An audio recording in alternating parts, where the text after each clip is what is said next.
A single bomb can flatten a city in an instant, but a tiny pathogen can wreck the global economy, kill millions, and reshape society for years.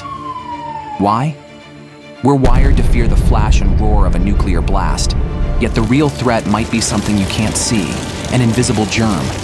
It doesn't explode or make headlines at first. It slips into bodies, spreads quietly, and suddenly the whole world is scrambling to respond. In this video, we'll compare nuclear weapons and biological threats and explain why many experts say the latter could be even more devastating. When a nuclear weapon goes off, it releases an enormous burst of energy all at once: heat, a shockwave, and radiation. The damage and casualties within a certain radius are immediate and obvious, and the lingering radiation creates long-term health and environmental problems. Because there's a clear epicenter and visible destruction, rescue efforts and determining what happened usually happen quickly. A biological threat works in a totally different way. Instead of a single explosive event, it uses living systems to multiply. A biological agent, a virus, bacterium, or toxin, can spread through the air, bodily fluids, food, water, or via insects.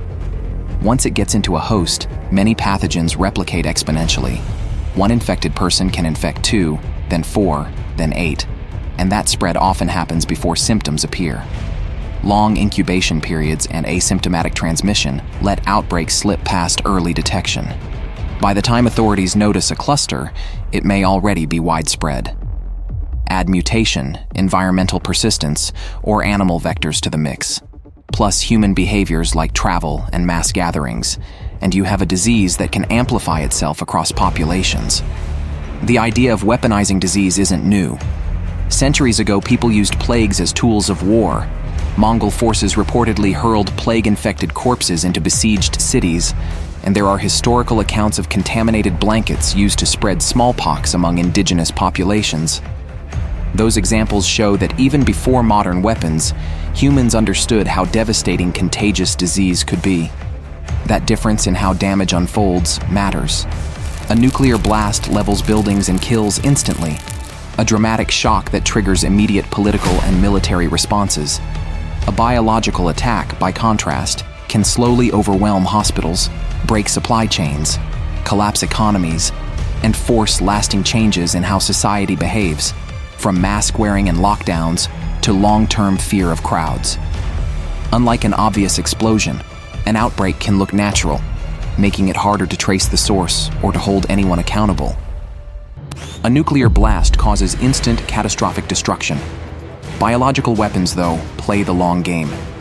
They can spread quietly from person to person, jump from city to city, and within weeks go global. Think of the 1918 Spanish flu. It killed tens of millions in just 1 year. Or more recently, COVID-19, which began as a cluster of cases and rapidly became a worldwide pandemic, paralyzing economies and changing how we live. What's especially terrifying is that the damage rarely ends with the first wave. Outbreaks can drag on for months or years, and sometimes flare up again when people think the danger has passed, as we've seen with Ebola and seasonal flu. That persistence and unpredictability is what makes biological threats so uniquely frightening. Biological weapons are dangerous because they're so hard to detect and trace. A nuclear blast gives away its source instantly, but an outbreak is different. No one knows if it came from a lab, an attack, or just nature. That's why it's almost impossible to hold anyone accountable. And while politics get messy, the disease keeps spreading. A pandemic doesn't just overwhelm hospitals. It triggers a cascade of crises across every level of society. Supply chains break down, shelves go empty, businesses shut their doors, and unemployment surges. During COVID-19, for example, global GDP shrank by about 3% in 2020, and tens of millions lost their jobs worldwide. But the damage goes far beyond economics. Trust within communities starts to crumble. People grow suspicious of one another. Governments face intense scrutiny, and public health decisions quickly turn into political flashpoints. On top of that, come the invisible scars: rising anxiety, depression, and the lingering fear of the next outbreak. The World Health Organization estimated that cases of depression and anxiety rose by 25% in the first year of COVID-19 alone. It's this multi-layered impact that makes biological weapons not just a health threat, but a profound challenge to the stability of civilization itself. One of the things that makes biological weapons so dangerous is their ability to mutate. Viruses and bacteria never stand still. They're constantly evolving. Just a tiny mutation can render today's vaccines and treatments useless, leaving us defenseless tomorrow. That unpredictability makes outbreaks incredibly hard to control. You think you've got it contained, and then a new variant emerges, spreading faster, hitting harder, and forcing us to start all over again. That's why scientists keep warning.